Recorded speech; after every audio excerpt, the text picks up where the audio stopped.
First of all, everyone, I want to welcome you to the first of 2021 Honest Reporting Canada Insider Briefing with our very special guest, Yossi Klein Halevi. Thank you for having me. Truly a pleasure to be with you, and thank you for all the great work you guys do. A pleasure. First of all, obviously, the talk today is really about, prospects for peace and a new Biden government. When we organized this webinar a few weeks ago, a lot has changed, certainly in the United States with January 6th and what happened there. Tell us about, from your perception, how that is going to change Israel's relationship, or if it's going to change Israel's relationship with the incoming Biden government. You're asking about the impact of the January 6th event or generally the transition from Trump to Biden? Well, I was asking about January 6th specifically, but, let me widen the question a little bit. Benjamin Netanyahu has been called King Bibi for his longevity. He's the longest serving Israeli prime minister, and also for his ability, I think, to read the tea leaves in terms of the domestic U.S. political leanings. And he's been very adept at sort of keeping his finger on the pulse there. But he's also been critiqued for a very close relationship with Donald Trump. Is that going to be a liability moving forward? Yeah, Bibi is toxic for much of the Democratic Party. And that's a result of many things, but especially of his speech to Congress in 2015, his speech that attempted to prevent the Iran deal. Netanyahu's relationship with Obama, we all know this, was a disaster.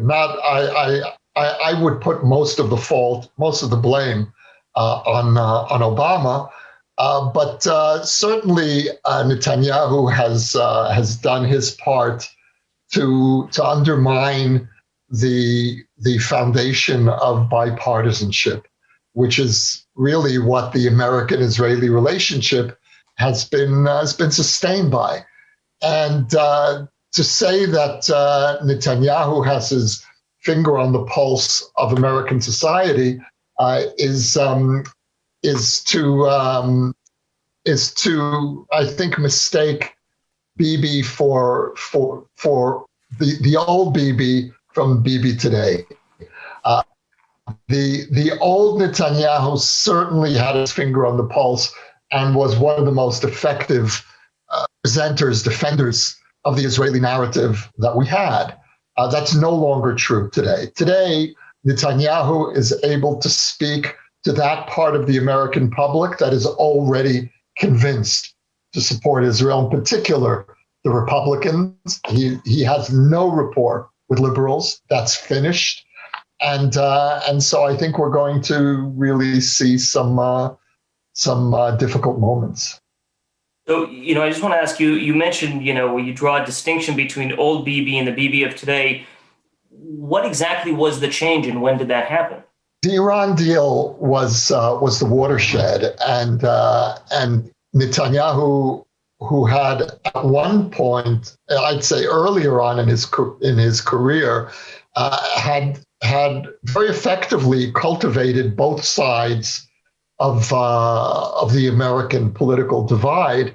With the Iran deal, he came to see the Democrats as betrayers of Israel's most basic interests. I share his vehement opposition to the Iran deal.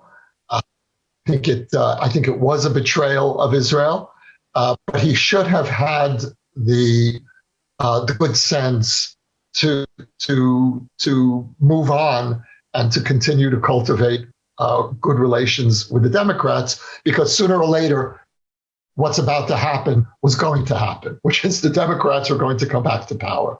And instead, he, I think, very short-sightedly put all of Israel's eggs in the Republican basket. And it wasn't only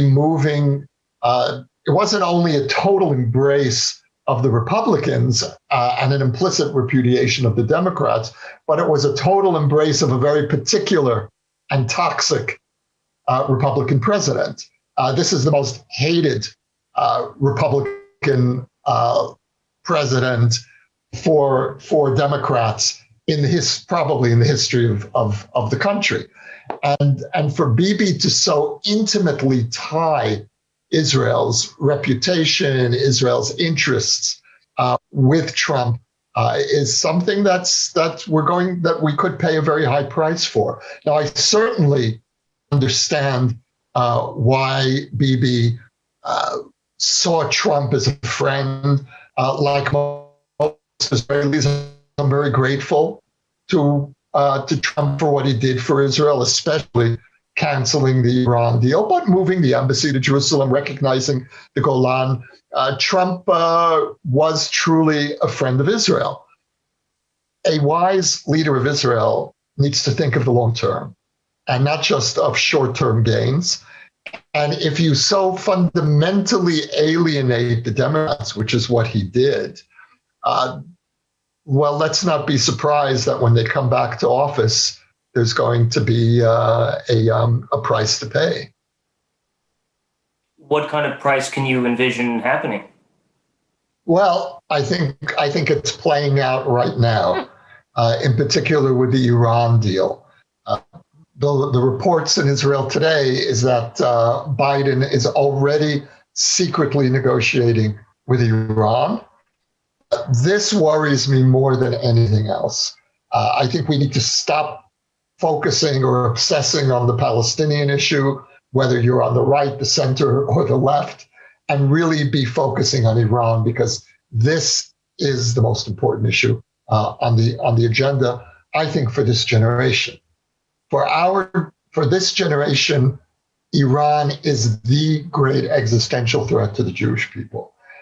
The Democrats are on the wrong side of that divide, and Netanyahu was right to be angry at the Democrats. But again, a wiser strategy would have been to continue to keep channels open to the Democratic Party and not to allow yourself to be perceived as wholly a part of the Republican camp. Netanyahu moved Israel entirely into the Republican camp. And so now the Democrats don't feel beholden in any way to us. I don't know if they're consulting with us on Iran. I hope they will. But I fear that when you ask about what the price that we have to pay will be, I fear it's going to be on Iran most of all.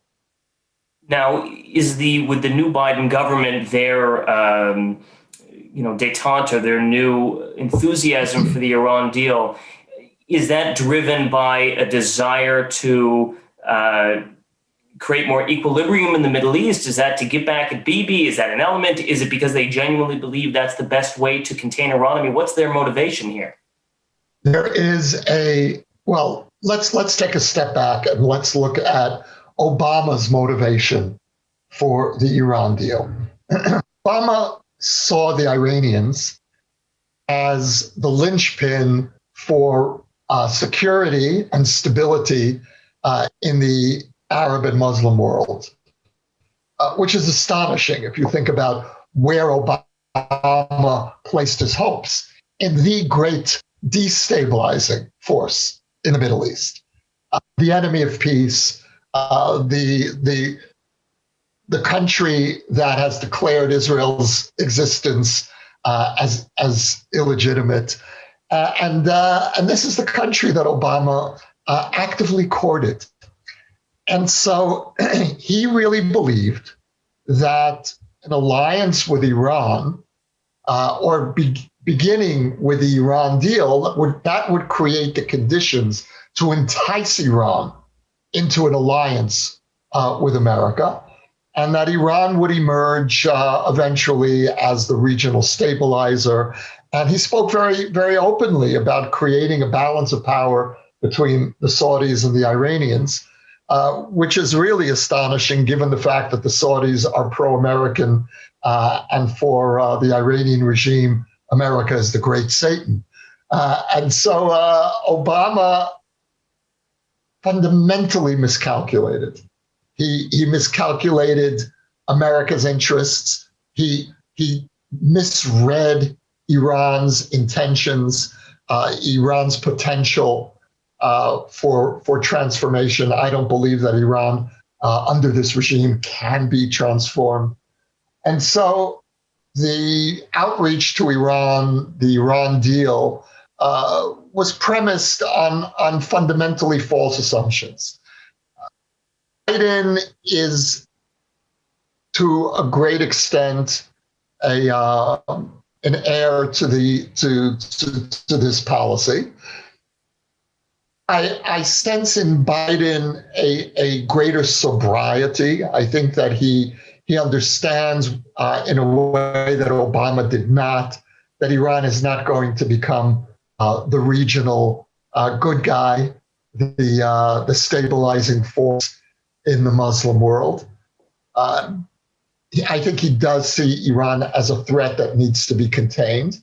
But like Obama, he mistakenly believes that Iran could be enticed into good behavior.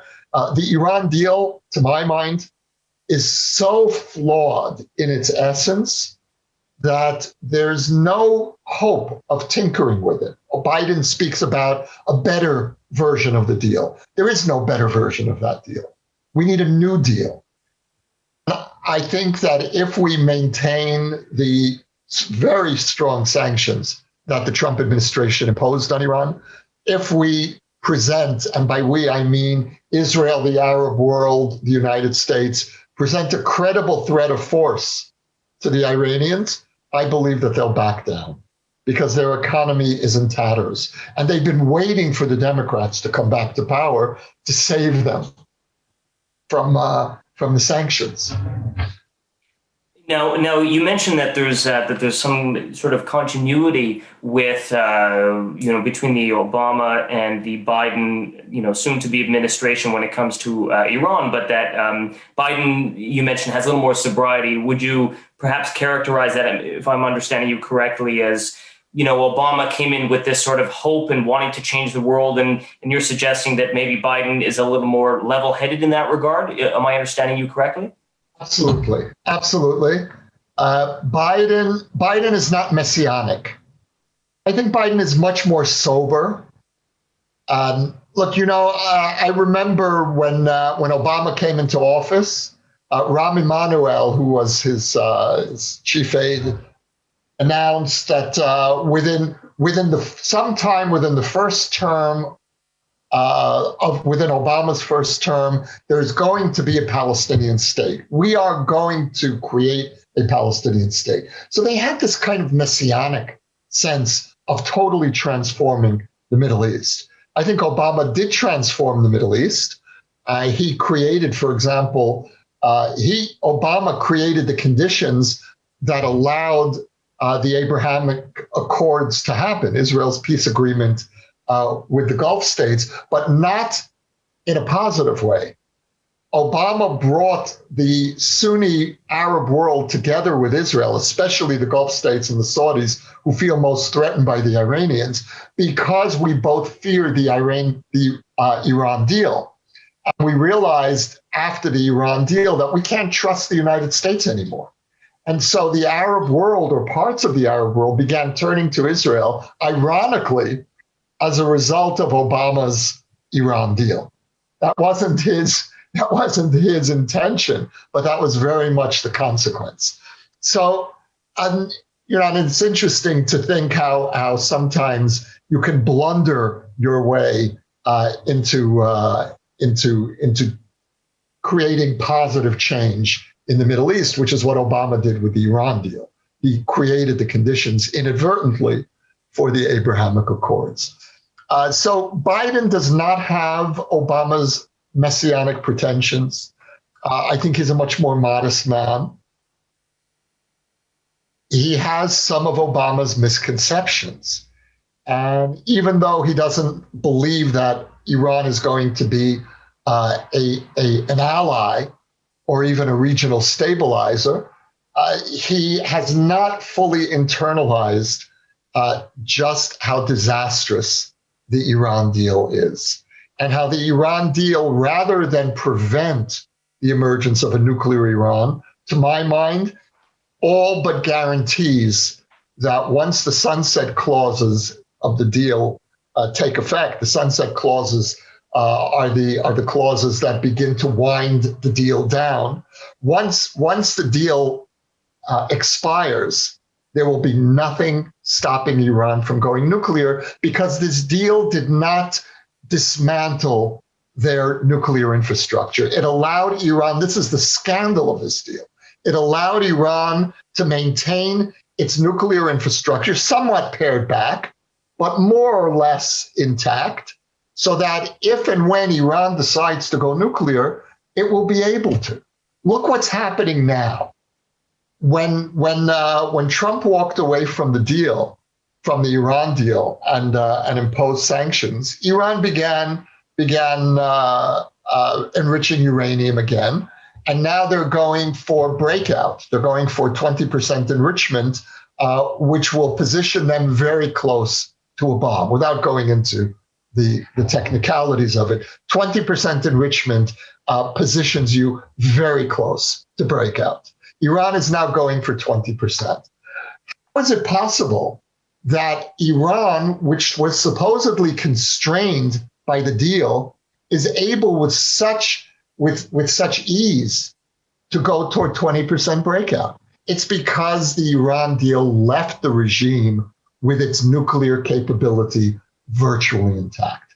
That's the disaster of this deal. And so what I would hope for in a new administration is tell the Iranians, forget the old deal. That's off the table. We're ready to sit and negotiate, yes, but it's not going to be the old deal. You're going to have to come clean on missile development, on your weapons program, and on enrichment. Those are the three areas that we need to dismantle, not just to contain and leave you on the threshold, but to dismantle. And is Biden going to do that? I don't believe so. And that's what's keeping me up at night. So what are Israel's options then, or the best sort of route that you would recommend Israel's leadership takes? The good news about Biden coming in is that he's not Obama, right? A, he's not Messianic, and he's much more. He has a much more realistic assessment of the region. B, whatever disagreements we're going to have with him will not have the acrimony of the Obama years. With Obama, there was always an edge. You felt that we really got under his skin. Obama was deeply irked by Israel. I wouldn't call Obama an enemy of Israel. I don't believe he was. So I don't believe he's the enemy that some Jews say he was. And I also don't believe he was the friend that other Jews say he was. I think it's much more complicated. Biden is a genuine friend. Biden loves Israel. I think we can say that unequivocally.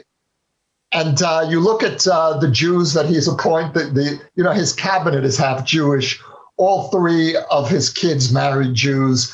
Not that that's necessarily a guarantee for being pro-Israel, but in Biden's case, it's an extension of the comfort that he feels with Jews, with Jewish issues, and especially with Israel. He really does have a deep feeling for Israel, and every Israeli leader will tell you that.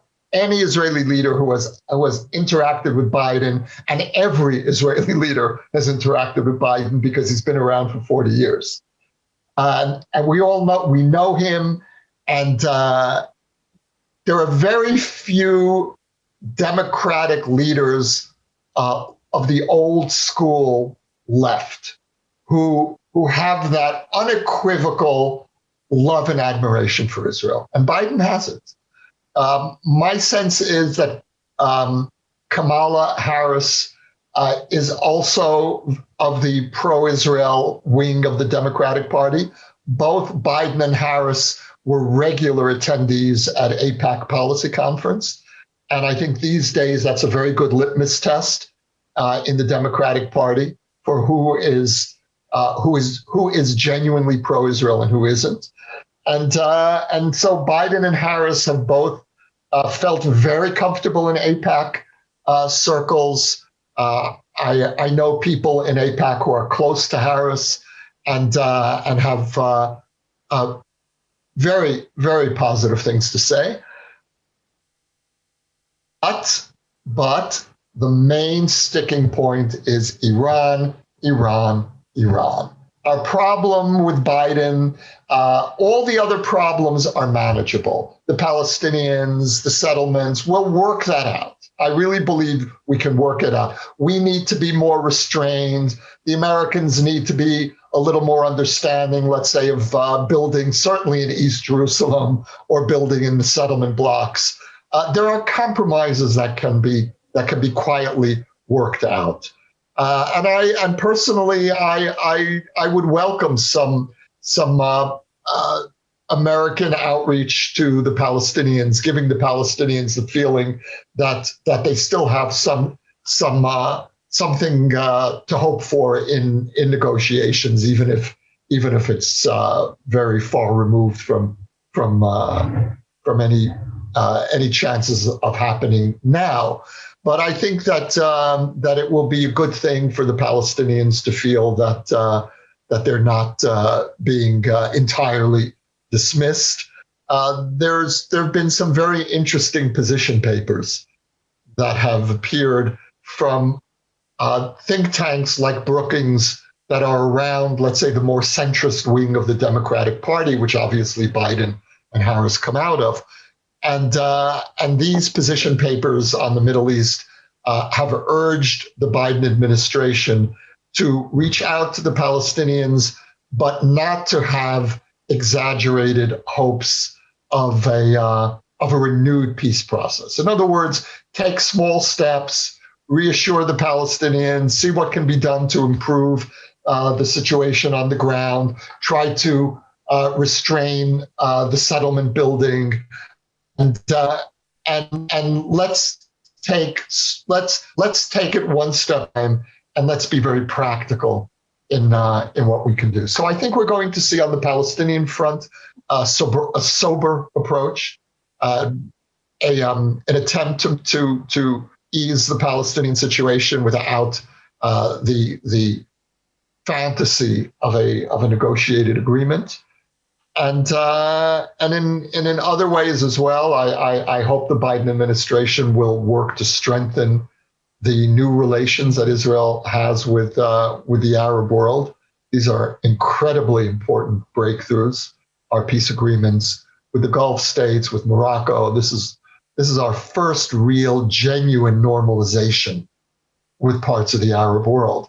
We've had, of course, formal peace agreements with Egypt and Jordan, but those were not real.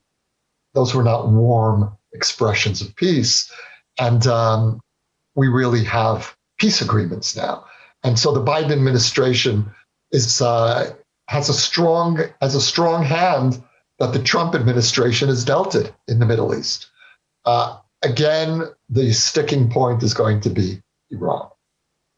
So, you mentioned, I want to pivot to the Abraham Accords for a moment there. You've described that Obama, in many respects, has blundered, taking notes here, sort of blundered his way into some success by, I suppose, using that expression, the enemy of my enemy is my friend, that Israel and these Sunni Arab states were sort of pushed together, seeing a mutual threat from Iran. But you've also described it as a sort of a warm expression of peace. So how would you, could you dig down a little bit more in terms of how you would characterize, and perhaps there's a difference between the Sunni Arab states and Morocco and Sudan, in terms of what is the impetus here for their new peace agreement with Israel? Is it, how much of it is, fear of Iran? How much of it is, in the case of UAE, the ability to purchase, American fighter aircraft? What is it exactly? Is it just a recognition wanting to have a relationship with the startup nation? What exactly is pushing them, and is it sustainable?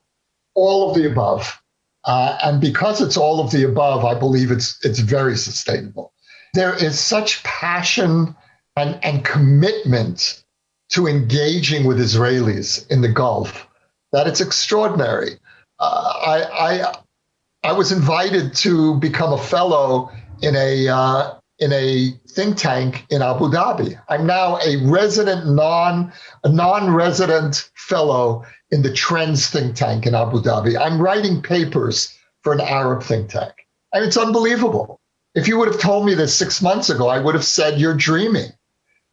And so the Gulf states have embraced normalization. And I keep emphasizing the word normalization because this is more than a peace agreement. This is a normalization agreement. It is everything that BDS is trying to prevent. That's what the Gulf states are giving us.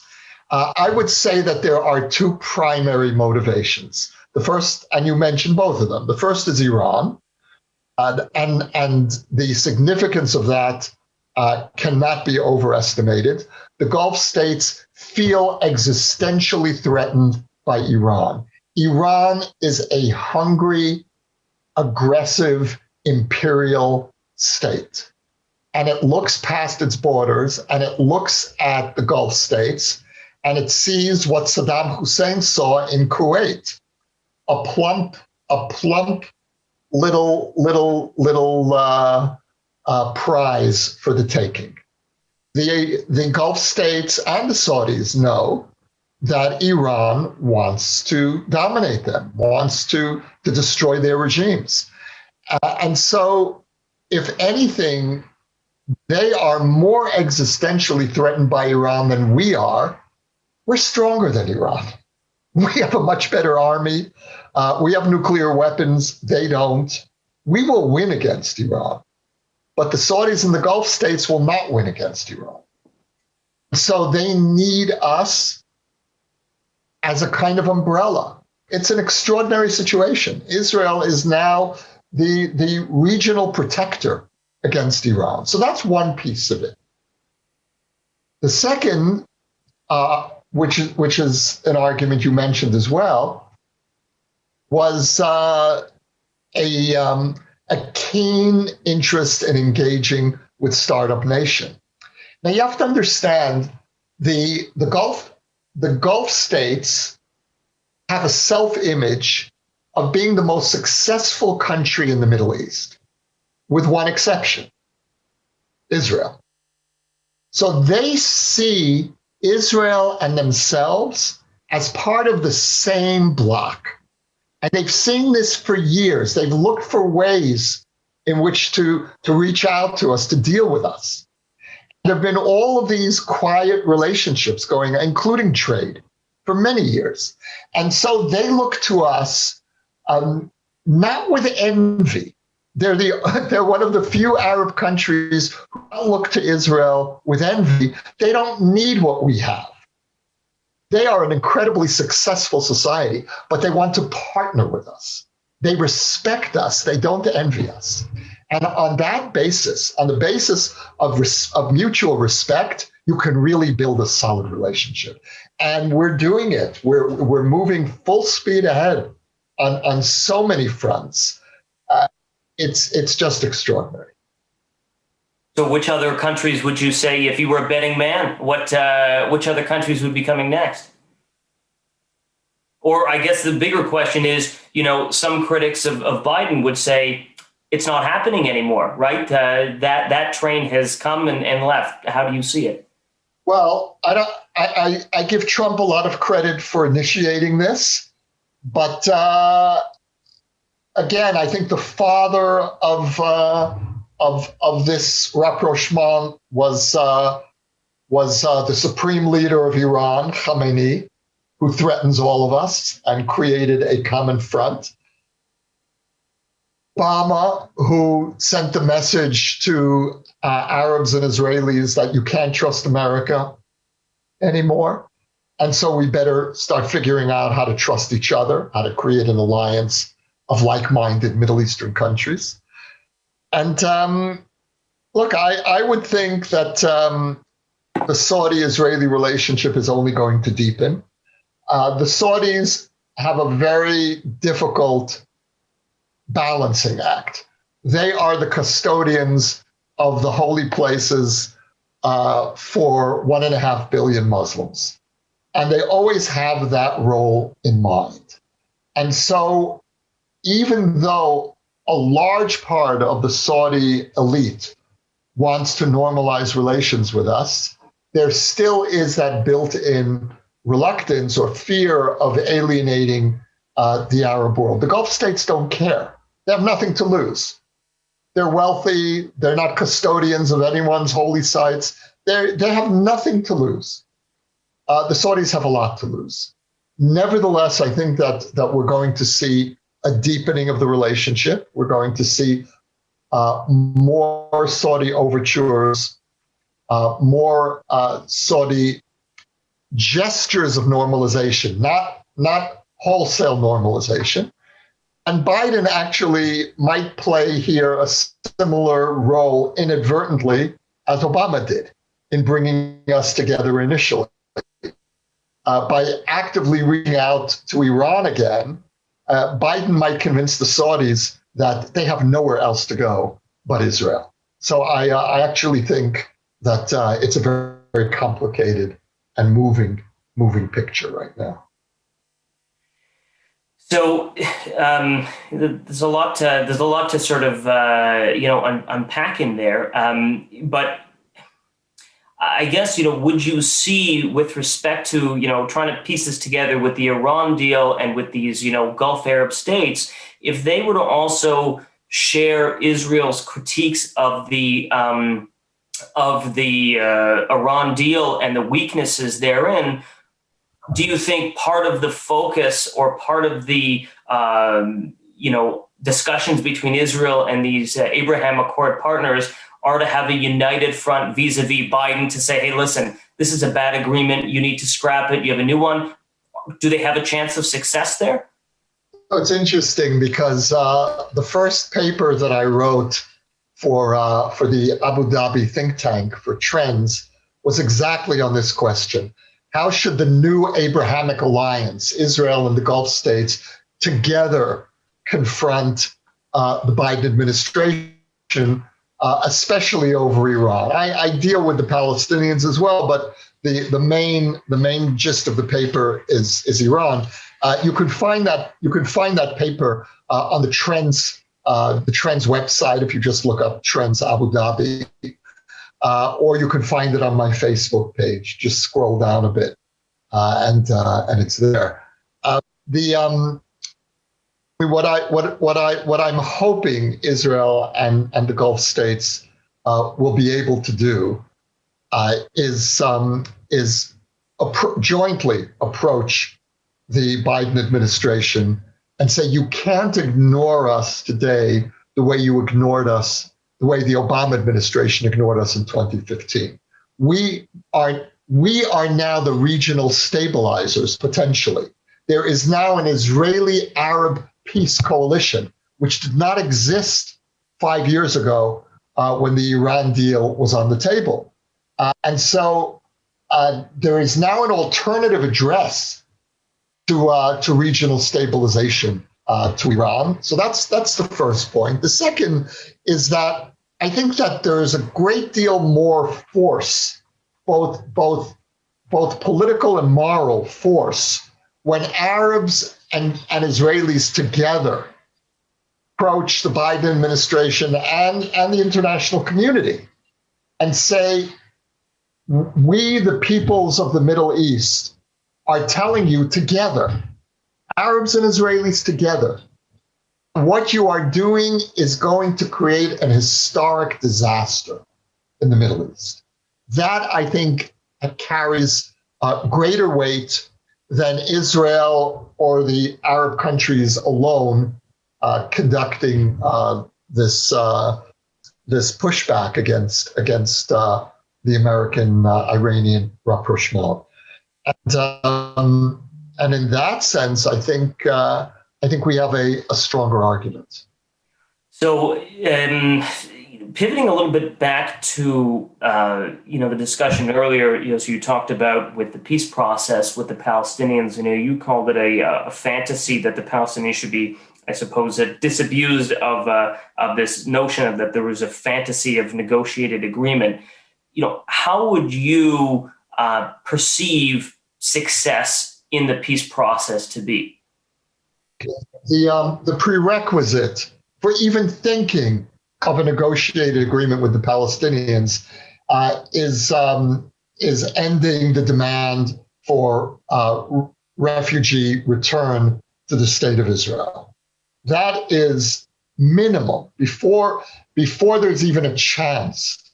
There's no point in negotiating over borders or settlements or any other issues, Jerusalem, before we know that we really have a partner on the right of return. And so far, we have not had a partner. Now, so that's one piece of this. The next piece is that on the Israeli side, we have to ask ourselves a very hard question.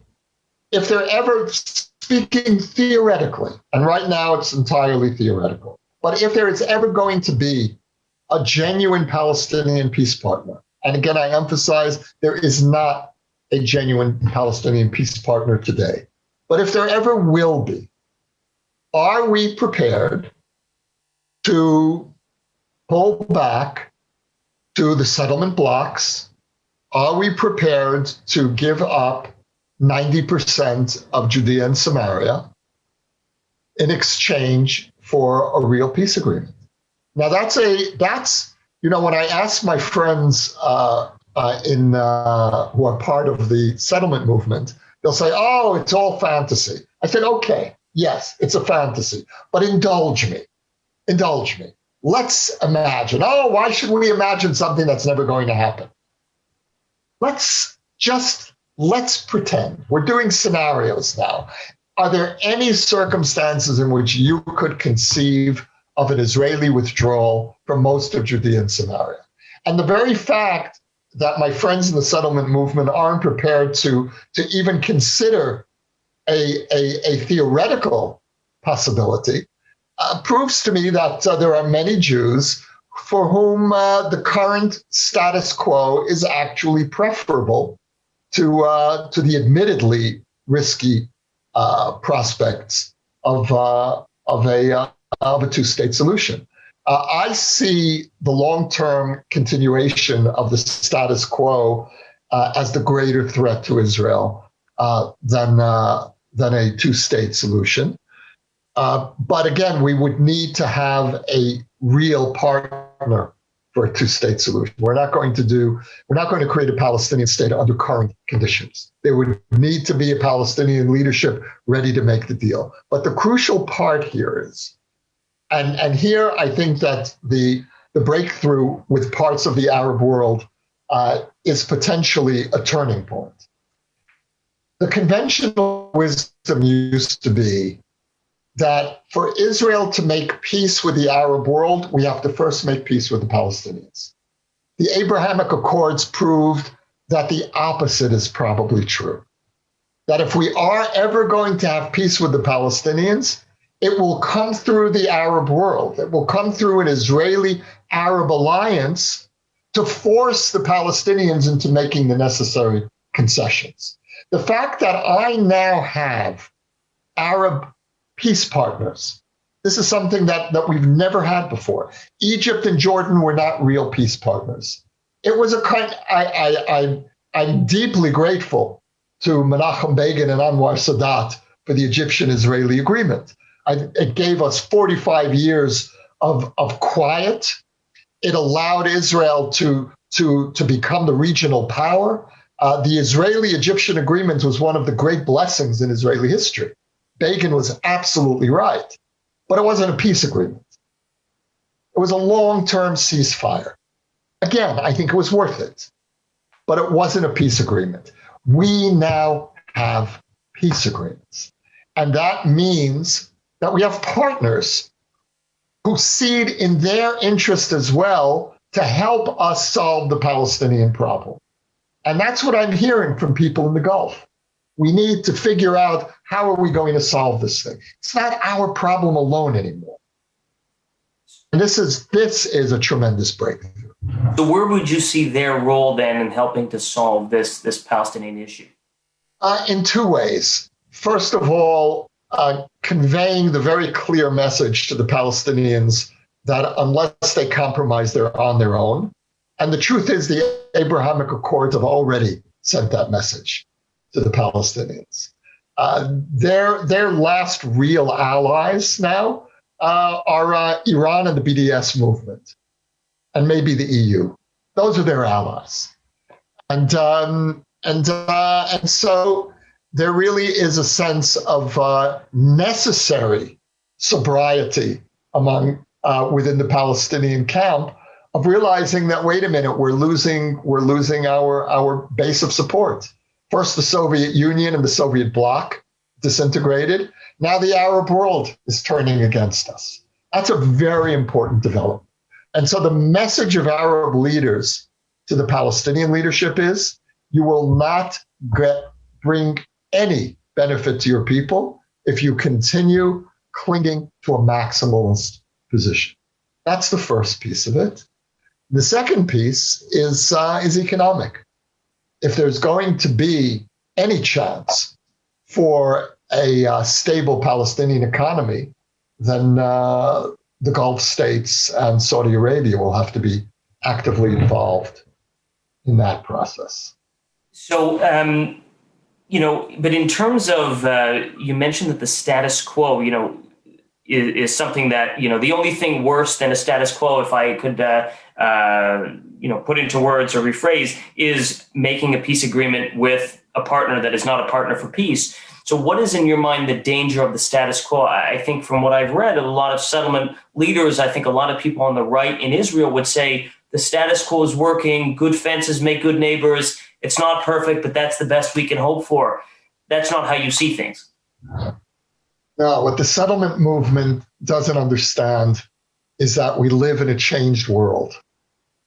And I want Israel to be part of the international community. I want us to be a member in good standing, and I want us to be part of the club of democracies. So that's one part of it. And the other part of it is, I want my country to actually be a democracy. I don't want to be living in a situation where we have permanently accepted the disenfranchisement of another people. Now, I don't see us as occupiers in Judea and Samaria. I am not a Jew is not an occupier of Judea. This is the heart of our homeland. So I believe that in principle, we have every right to Judea and Samaria. The only problem is that there's another people sitting there. And what are we going to do with this other people? We can keep them in permanent limbo and say, well, Israel and the 1967 borders is a democracy, and outside of our 1967 borders, we're not a democracy. Well, we're a democracy for the settlers because they're citizens of Israel. That's not good enough in the 21st century. And I want us to normalize our relationship with the Middle East. I want us to normalize our borders. For me, Israel as a democracy is no less important than Israel as a Jewish state. It's not more important, but it's not less important. Democracy for me is not just a technical means of how we hold elections every 4 years, although lately in our case, every 4 months. Democracy is not a technical means of governing. It is a system of values. It is an identity. Israel, if you read the Declaration of Independence, which was framed by our founders, they envisioned the state of Israel to be two things simultaneously. Israel would be the state of every Jew whether or not they are citizens of Israel, wherever Jews lived. If you are a Jew, Israel in some sense is your state, and Israel would be the state of all of its citizens, whether or not they are Jews. The state of every Jew, whether or not they are citizens, the state of all of its citizens, whether or not they're Jews. I want an Israel that is truth, that is true to these two non-negotiable identities: Jewish state, democratic state. And being a democratic state means we're going to have to make very hard decisions. You can't keep 3 million people as second or third class, not in the 21st century, and not as a democracy. But I suppose a critic, of that might sort of take your words earlier and say, well, we don't have a partner for peace. And if you look at, your book, My Mere Existence is an Affront to You, and we look at the incitement that takes place in the Palestinian Authority, an entire generation has been poisoned. I mean, one can only imagine any future Palestinian chairman saying peace with Israel. One would think he'd be gunned down because everybody would think you've told us the Jews are pigs and monkeys, etc. So, in other words, somebody would say, listen, Yossi, this is all very nice and good, but that's never going to happen. So where do we find this balance between? So I agree with what you said until the last statement. This is never going to happen. Look, in 1973, right after the Yom Kippur War, the Arab oil producers launched the oil boycott of Israel. The oil boycott was actually aimed at countries that had a friendly relationship with Israel. That's who the Arab oil producers targeted. So the Saudis, the Gulf states, Bahrain, targeted any country that had normal relations with Israel. All of Africa broke off diplomatic relations with Israel under pressure of the Arab oil boycott. The Zionism racism resolution in the UN happened as a consequence of the Arab oil boycott. The greatest threat to Israel's well-being in the 1970s, in the post-Yom Kippur War, came from the Arab oil-producing countries. Now, you know what the next sentence is going to be. Today, the countries that are driving normalization with Israel are the Arab oil producers. If you would have told me as a teenager in the 1970s, whose greatest fear was what the Arab oil countries are going to do to Israel, they were the most serious strategic threat that Israel faced, was those countries. If you were to tell me, take it easy, in another 40 years, these same countries are going to be the first countries in the Arab world to establish normalization relations with Israel, I really would have thought you were insane. These were our greatest enemies, our most dangerous enemies. And so in the Middle East, never say never. Yes, the Palestinian national movement is still committed, I believe, to the destruction of Israel in the long term. Yes, Palestinian leaders, the media, as you in honest reporting certainly know, in Palestinian schools, the pay for slay outrage. We know what's there. I live with this. I can't afford to have wishful thinking.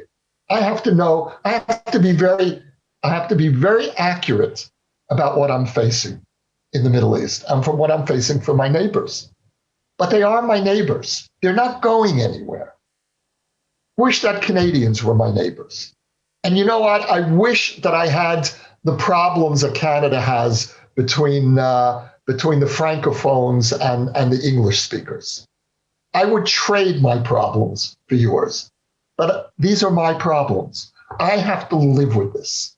And that means I am obliged to try to keep finding ways of getting out of this situation. Now, to sit back and say, oh, it's never going to change. Oh, really? And would somebody have believed that Anwar Sadat would get on a plane and fly to... In 1973, in the middle of the Yom Kippur War, would anyone have believed that Anwar Sadat would be the first Arab leader to make peace with Israel? So let's not talk about never. I can't afford two things. I can't afford wishful thinking, excessive optimism, and I can't afford despair. I have to be realistic. And what realistic thinking tells me is right now, the situation is impossible with the Palestinians. But when I look at what's happening in the Arab world, I see real hope for change, ultimately here as well. Now, the next thing is that we also in Israel have a responsibility.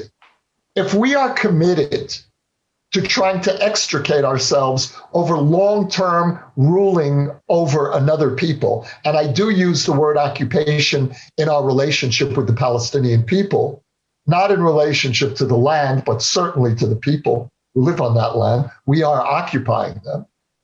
If our long-term goal is to extricate ourselves from, in a reasonably safe way, from being the occupiers over our neighbors, then we have the responsibility, first of all, to ourselves, to create a set of policies that are aimed at a long-term possibility of a two-state solution. Right now, with this government, we're working in the opposite direction. We're working toward a binational state. I do not want to live in a binational state. I do not want to live in a state that is 40 or 45% Palestinian. I don't want it. And so I need to figure out ways of at least holding open the option of a two-state solution. And again, if we keep building indiscriminately all over the map, building in settlements, if we keep telling ourselves over and over again, it's never going to happen, well then, for sure it won't happen. If we actively try to create the ground for an alternative, maybe. Long shot, but maybe. So, we have time for a few questions now, and there's one question that just came up on this, and it says, do you see any glimmers of new Palestinian leadership to give you the kind of optimism that you are professing?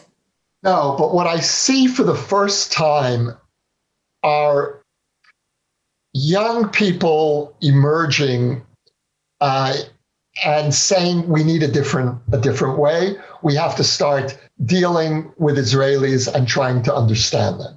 This is something that is new. I wouldn't go too far. I wouldn't make too great a case for this, but I'm encountering a number of people. And, I wrote this book, Letters to My Palestinian Neighbor. It was translated into Arabic. It's a book that explains Zionism and Israel and Judaism to our Palestinian neighbors and to Arabic readers generally. The book has been downloaded thousands of times. It's been favorably reviewed in the Saudi media and the Moroccan media. Quite extraordinary. Not in the Palestinian media. And but again, if you would have told me that Saudi Arabia's leading news weekly, Al Majalla, was going to give it a book about Zionism, a positive book about Zionism, a 2-page review, if you would have told this to me a year ago, I wouldn't have believed it. So it's a dynamic situation. And so what I don't see Palestinian leaders anywhere offering a real alternative to what we have, not yet. But I sense that there is some restlessness. Again, if you're asking me how many, I don't know. But the fact that there are some people, for me as an individual, that's enough. Because I'm looking for partners with whom I can model a new kind of conversation. I'm not going to make peace. I'm just one person. But I can find partners on the Palestinian side who are ready to have a different kind of conversation. And what I do in my book, in the new edition that came out, the paperback edition, I have an epilogue of 50 pages of Palestinian letters in response to my book. And if you read those letters, they're not all easy to read. Some of them are pretty tough. Some of them have perspectives that drive me crazy. But there's enough goodwill and willingness to reach out in the responses that I've gotten that makes me feel it's worth my while to continue. That's all I can say. Does it mean there's going to be peace? Of course not. Does it mean that there are some Palestinians with whom I can speak? Yes. Do I have some partners? Yes. And so, final question that we have here from the audience is that, what do you see as the level of support among Israelis for a negotiated peace with the Palestinians, if and when a viable peace partner presents itself? So, what always happens in Israel is that the polls invariably show a large majority of Israelis against territorial concessions until it becomes possible, until a peace agreement suddenly seems tangible. For example, before Sadat came to Jerusalem, a very strong majority of Israelis opposed, under any conditions, opposed withdrawal from Sinai. The day after Sadat came to Jerusalem, you had an Israeli majority in favor of territorial compromise. Initially, in the first stages of the Oslo process, before the Israeli public came to fully understand who Yasser Arafat really was and that he was not a peace partner, a slight majority of Israelis were ready to withdraw. And today, you don't have a majority.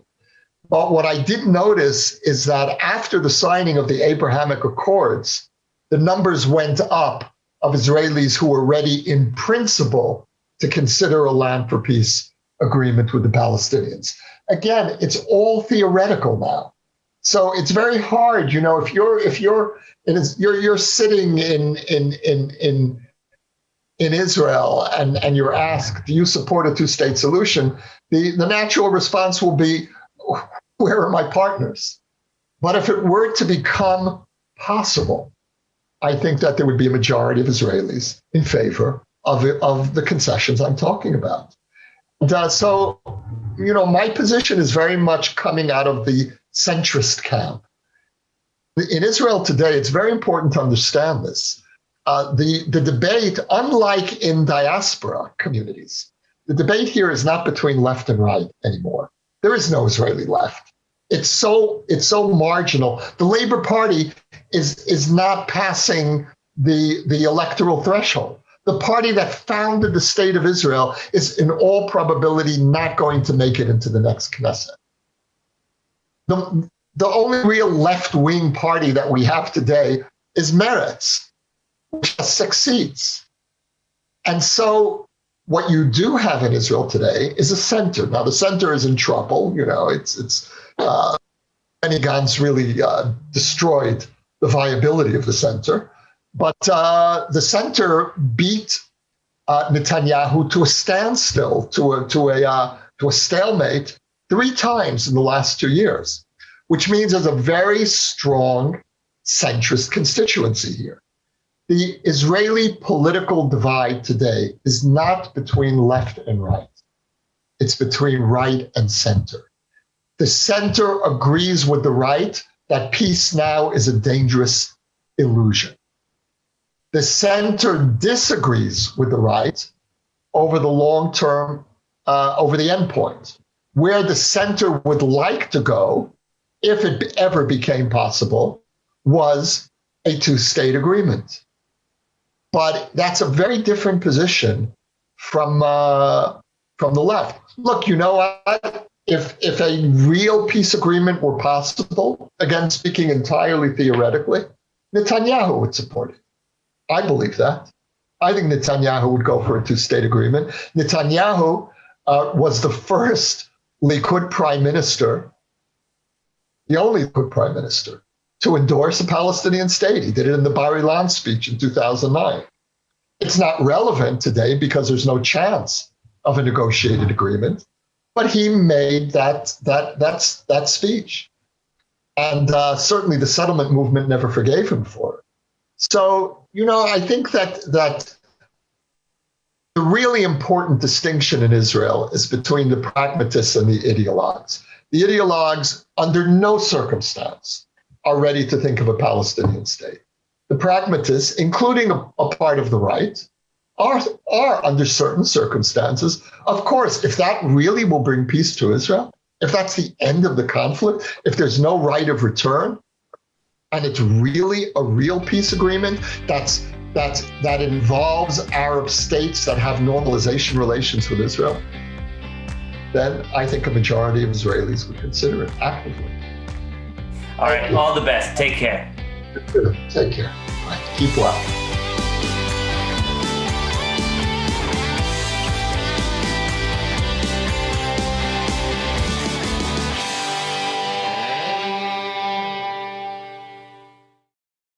We would be pleased to send a complimentary DVD of this program to anyone who wishes to support JBS with a tax-deductible gift of $36, double chai or more.